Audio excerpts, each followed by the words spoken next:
Good morning बच्चों। आज का अपना टॉपिक व्यवहारवाद। इस व्यवहारवाद को व्यवहारवादी दृष्टिकोण, व्यवहारवादी क्रांति, व्यवहारवादी आंदोलन और व्यवहारवादी उपागम के नाम से भी हम जान सकते हैं। आज इस टॉपिक में हमें व्यवहारवाद की उत्पत्ति कैसे हुई, व्यवहारवाद अस्तित्व में क्यों आया, व्यवहारवाद के विकास के पीछे कौन कौन से कारण हैं, व्यवहारवाद की प्रमुख मान्यताएं क्या हैं, व्यवहारवाद की प्रमुख विशेषताएं क्या हैं। विभिन्न विचारकों ने अपने अपने हिसाब से, अपने अपने विश्लेषण से व्यवहारवाद की कुछ प्रमुख विशेषताओं का उल्लेख किया और डेविड स्टर्न जो व्यवहारवाद का प्रथम प्रवर्तक, प्रथम व्याख्याकार है, उसने 8 विशेषताओं का उल्लेख किया है और विशेषताओं के बाद जो व्यवहारवादी विचारक हैं उनके नाम का उल्लेख करेंगे और फिर व्यवहारवाद की सीमाएं यानी व्यवहारवाद की आलोचना और फिर मूल्यांकन में राजनीति विज्ञान में व्यवहारवाद की देन, क्या कंट्रीब्यूशन रहा हमारे विषय राजनीति विज्ञान में व्यवहारवाद का। जैसा कि अपन ने पहले पढ़ा कि हमारे विषय की शुरुआत यूनान है। यूनानी चिंतन ने हमारे विषय में सिद्धांतों के निर्माण की एक प्रक्रिया शुरू करी। प्लेटो और अरस्तु ने अपने अपने पुस्तकों में रिपब्लिक और पॉलिटिक्स में सिद्धांत बनाए और वहीं से हमारे विषय की शुरुआत होती है। एथेंस और स्पार्टा की आर्थिक और सामाजिक और राजनीतिक परिस्थितियों का अध्ययन किया और हमारे विषय की शुरुआत होती है। इस समय हमारा विषय बहुत छोटा है, उसकी अपनी सीमाएं हैं और 1945 तक जब सेकेंड वर्ल्ड वॉर ख़त्म हुआ, द्वितीय विश्व युद्ध समाप्त हुआ, तब तक हमारा विषय एक प्रकार का है। उसका अर्थ, उसकी परिभाषा, उसकी मान्यताएं, उसके अध्ययन का तरीका, उसके अध्ययन की पद्धति और उसका दृष्टिकोण। 1945 के बाद हमारे विषय में एक परिवर्तन आता है। इस परिवर्तन ने हमारे विषय में बहुत बड़ा बदलाव किया, इसलिए इसको हम एक क्रांति का नाम और एक आंदोलन का नाम देते हैं। प्राचीन यूनानी चिंतन से लेकर 1945 तक का जो पीरियड है, जिसमें हमारा विषय केवल मूल्यों की बात करता है, हमारा विषय केवल कल्पना की बात करता है, हमारा विषय केवल आदर्श की बात करता है, हमारे विषय का संबंध केवल इतिहास और दर्शन शास्त्र से है और हमारे विषय के जो अध्ययन की पद्धति वो ऐतिहासिक और तुलनात्मक और दार्शनिक अध्ययन की पद्धति है। 1945 में विशेषकर अमेरिकन पॉलिटिकल साइंटिस्टों, अमेरिका के राजनीतिक वैज्ञानिकों ने अपने विषय में कुछ कमी महसूस करी कि हमारा विषय पिछड़ रहा है और इसको आगे बढ़ाने के लिए इसके सामने बहुत अधिक चुनौतियां हैं। उन चुनौतियों का सामना करने के लिए, उन चुनौतियों का मुकाबला करने के लिए हमें हमारे विषय में परिवर्तन करना पड़ेगा और यहीं से आधुनिक राजनीतिक सिद्धांत की शुरुआत होती है। अभी तक का जो पीरियड है 1945 तक का, वो परंपरावादी राजनीति विज्ञान है। 1945 से लेकर 1969 तक का जो पीरियड है वो आधुनिक राजनीतिक सिद्धांत, मॉडर्न पॉलिटिकल थ्योरी। और मॉडर्न पॉलिटिकल थ्योरी का एक महत्वपूर्ण और जो भाग है वो व्यवहारवाद है।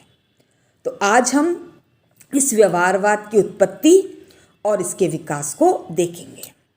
द्वितीय विश्व युद्ध के पश्चात के वर्षों में परंपरावादी राजनीति शास्त्र की प्रकृति और अनुसंधानों के साधनों के प्रति विद्यमान गहरा असंतोष एक क्रांति में बदल गया कि हमारे विषय की जो प्रकृति थी, हमारे विषय में जो रिसर्च के साधन थे, उसके प्रति असंतोष उत्पन्न हुआ और ये असंतोष एक क्रांति में बदल गया और इस क्रांति को ही हम व्यवहारवादी क्रांति के नाम से जानते हैं।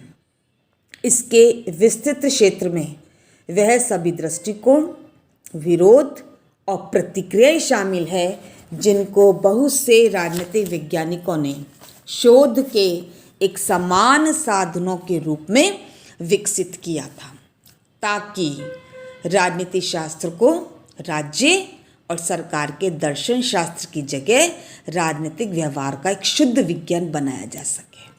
क्योंकि अभी तक हमारे विषय केवल राज्य क्या है, सरकार क्या है, दर्शन शास्त्र का अध्ययन।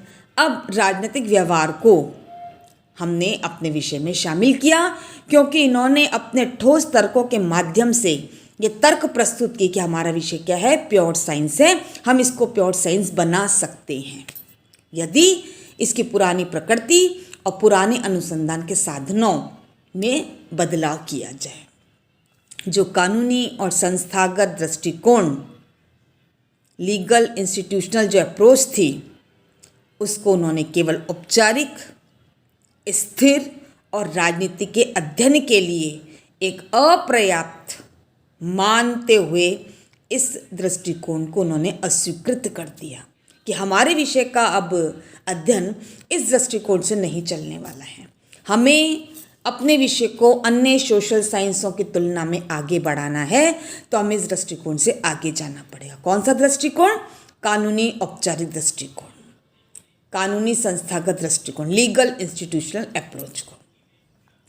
राजनीति वैज्ञानिकों ने राजनीति को एक व्यवहारवादी विज्ञान बनाने की वकालत की और जो राजनीति की सभी प्रक्रियाओं और मानवीय राजनीतिक व्यवहार के सभी पहलुओं की व्याख्या करने में सक्षम। यानी अब हमारे विषय में इस दृष्टिकोण से काम नहीं चलेगा, हमें अपने विषय को एक व्यवहारवादी विज्ञान बनाना है जो सभी प्रक्रियाओं, जो सभी मानवीय राजनीतिक व्यवहार के पहलुओं की व्याख्या करने में सक्षम हो। अतः व्यवहारवादी दृष्टिकोण की शुरुआत होती है। 1945 के पश्चात व्यवहारवादी दृष्टिकोण ने परंपरावादी दृष्टिकोण के समक्ष एक गंभीर चुनौती खड़ी कर दी। आधुनिक राजनीति शास्त्र में राजनीतिक व्यवहार ने चुनौतीपूर्ण समस्याओं का समाधान प्रस्तुत करने का प्रयास किया और इस व्यवहार ने इसका प्रतिनिधित्व किया।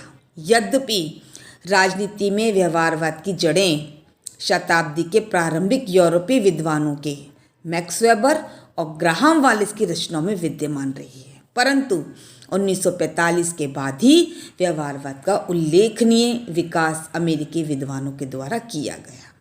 यानी हम 1945 से पहले व्यवहारवाद के बीज, उसके संकेत हम आर्थर बेंटले और ग्राहम वालिस की पुस्तकों में देख सकते हैं, जिन्होंने तथ्य की बात करी, जिन्होंने अनुभव की बात करी, जिन्होंने वैज्ञानिकता की बात करी, परंतु इसका जो एक व्यापक रूप है जिसको आगे बढ़ाने का जो प्रयास किया गया है, वो देन है अमेरिका के राजनीतिक वैज्ञानिकों के। किर्कपैट्रिक के अनुसार परंपरावादी राजनीति शास्त्र को व्यवहारवादी दृष्टिकोण के द्वारा दी गई चुनौतियों को राजनीति शास्त्र में एक अत्यंत और एक एकमात्र महत्वपूर्ण विकास का दर्जा दिया जा सकता है कि व्यवहारवादी जो दृष्टिकोण है उसने परंपरावादी दृष्टिकोण को चुनौती दी, तो ये महत्वपूर्ण है और एकमात्र दृष्टिकोण है, एकमात्र चीज़ है जिसने परंपरावादी दृष्टिकोण को चुनौती दी है। जिन परिवर्तनों ने राजनीति शास्त्र को प्रभावित किया उनमें सबसे महत्वपूर्ण शायद व्यवहारवादी आंदोलन ही रहा। यानी इस आंदोलन ने, इस क्रांति ने, इस मूवमेंट ने, इस दृष्टिकोण ने राजनीति शास्त्र को प्रभावित करने का प्रयास किया और विषय को आगे बढ़ाया।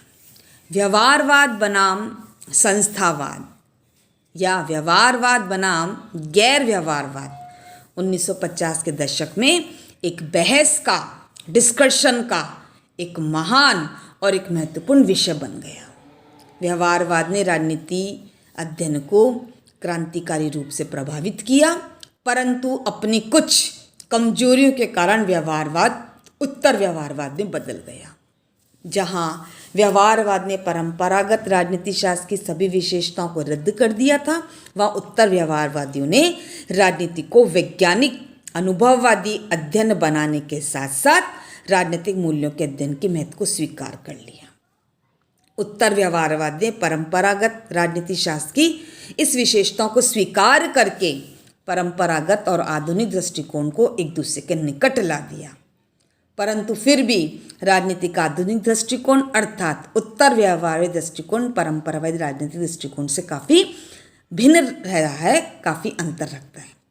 तो क्या स्पष्ट हुआ कि परंपरावादी राजनीति विज्ञान की उपलब्धियों के प्रति असंतोष का परिणाम व्यवहारवाद है, कि जितने भी अमेरिका के राजनीति वैज्ञानिक थे उन्होंने अपने विषय की प्रकृति और उसके अनुसंधान के साधनों के प्रति असंतोष व्यक्त किया और हमारे सामने व्यवहारवाद को लाने की बात करी। लेकिन 1945 से लेकर 1969 तक हमारे विषय में व्यवहारवाद छाया हुआ है। हमारा विषय केवल किसकी बात कर रहा है? व्यवहारवाद की बात कर रहा है। लेकिन अचानक 1969 में डेविड ईस्टन के द्वारा उत्तर व्यवहारवाद के आगमन की सूचना दी गई, क्योंकि उसने क्या कहा, उन्होंने स्पष्ट किया कि हमारे विषय का अध्ययन केवल व्यवहारवाद से नहीं हो सकता, अतः इसमें कुछ परिवर्तन करने पड़ेंगे। तो उत्तर व्यवहारवाद के प्रति एक सुधार आंदोलन, उत्तर व्यवहारवाद के प्रति एक प्रतिक्रिया स्वरूप हमारे सामने प्रस्तुत हुआ।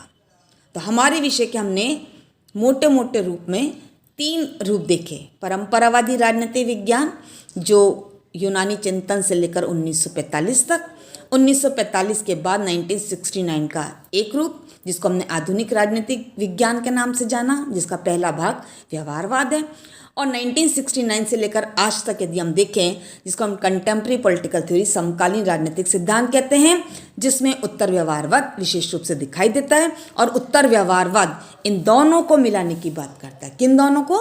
परंपरावादी राजनीति विज्ञान को और व्यवहारवादी राजनीति विज्ञान को। धन्यवाद।